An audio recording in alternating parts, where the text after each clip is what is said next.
La chaîne presse See My News suivre ces médias dans cette interview avec The Channel Press. Agnès Pannier-Runacher indique également les 7 groupes sélectionnés pour la phase de dialogue compétitive lors du deuxième appel aux appels d'offres dans la zone centrale Manche. Straved il y a 2 ans. La procédure d'appel d'offres pour le premier parc éolien dans la zone centrale Manche est fermée. Agnès Pannier-Runacher, ministre de la Transition de l'énergie. Dans une interview exclusive à lire dans la Manche Presse le lundi 27 mars 2023, révèle le nom du vainqueur. J'annonce que ce parc éolien sera construit par des éoliennes dans la Normandie Manche. La société de projet EDF Renouvelable et son partenaire historique Érable. Ce parc 1 gigawatt de puissance installée devrait être connecté au réseau en 2031. Pour un investissement de 2 milliards d'euros. Le prix, un critère important. 6 candidats étaient en lice pour ce projet, avec finalement 5 offres soumises à la Commission de réglementation énergétique. C'est le meilleur classifié qui a été conservé. Le critère de prix était important car il s'agit d'offrir aux Français un prix compétitif. Celui proposé par EMMN est inférieur à 45 € par mégawattheure.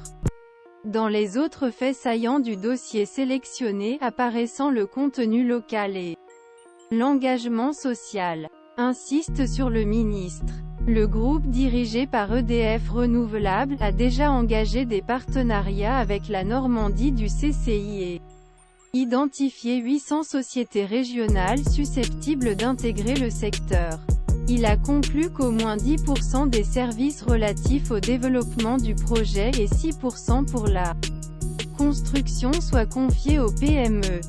5% du volume total d'heures travaillées sera également effectué par des personnes loin l'emploi ou de l'apprentissage. Une première dans la réalisation d'un projet cette nature.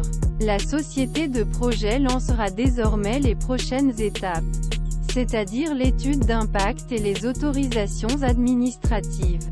La construction devrait commencer d'ici 2026 à 2027. À cette étape, le choix du fournisseur des turbines. Entre 60 et 70 machines sur la base des éoliennes de 15 MW n'est pas encore terminé.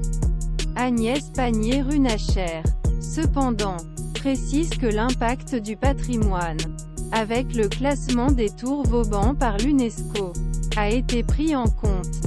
Vidéo en ce moment sur les nouvelles. Le parc sera à plus 32 km de la côte et à plus 40 km des tours Vauban, au territorial.